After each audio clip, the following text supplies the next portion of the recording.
గడిచిన 5 సంవత్సరాల్లో నువ్వు వ్యవస్థలన్నీ కూడా సర్వనాశనం చేశావు. ఒక మాజీ ముఖ్యమంత్రి 3-4 సార్లు ఈ రాష్ట్రానికి ముఖ్యమంత్రి చేసిన అతను చంద్రబాబు నాయుడు గారి ఇంటికి మీ ఎమ్మెల్యేని పంపించి గేట్లకు తాళ్లు కట్టిన రోజులు నీకు గుర్తురాలేదా?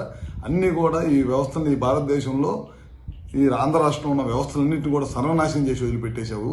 మొత్తం కూడా రాజకీయ లబ్ధి కోసం గడిచిన 5 సంవత్సరాల్లో మా కార్యకర్తలను కానీ లేకపోతే మా నాయకులను కానీ ఎవరిని కూడా బయటికి రానియకుండా కేసులు పెట్టడం అన్నీ కూడా చేసి వ్యవస్థలన్నీ కూడా నాశనం చేసి వదిలిపెట్టావు. ఈ భారతదేశంలో ఈ స్వతంత్రం వచ్చిన తర్వాత ఏ రాష్ట్ర ముఖ్యమంత్రి పరిపాలించలేనంత అధ్వానంగా గడిచిన 5 సంవత్సరాలు నీ పరిపాలన ఉంది. అందుకే ప్రజలు కూడా నీకు 11 సీట్లకు పరిమితం చేశారు. ఇప్పటికైనా నువ్వు ఒకసారి ఇంట్లో కూర్చొని ఆత్మ పరిశీలన చేసుకో. గడిచిన 5 సంవత్సరాలు ఏ విధంగా మనం పనిచేశాము, ఎందుకు ప్రజలు ఈ తీర్పిచ్చారనేది చేసుకోవాల్సిన అవసరం ఉంది. మళ్ళీ వాళ్ళ నిన్న కోడ్లో నువ్వు బయటకు వచ్చావు. ఒక ముఖ్యమంత్రిగా పనిచేసిన వాడివి కోడ్లో వెళ్ళకూడదనే విషయాన్ని నీకు తెలియదా? అది కూడా తెలియకుండా నువ్వు ముఖ్యమంత్రిగా ఏ విధంగా పనిచేసావు? మిర్చి రైతుల గురించి వాళ్ళు నువ్వు మాట్లాడే అర్హత ఎక్కడ ఉంది నీకు? ఆ రోజు నువ్వే కదా ఎంఎస్పీ రేటు 7,000 రూపాయలు అని చెప్పి ఇచ్చింది. మా టైంలో బ్రహ్మాండంగా ఇవాళ ముఖ్యమంత్రిగా ఢిల్లీ లెటర్ రాయటం కానీ ఇంకా మంచి రేటు రావాలని చెప్పి ఇవాళ ముఖ్యమంత్రి గారు లెటర్ రాస్తారు.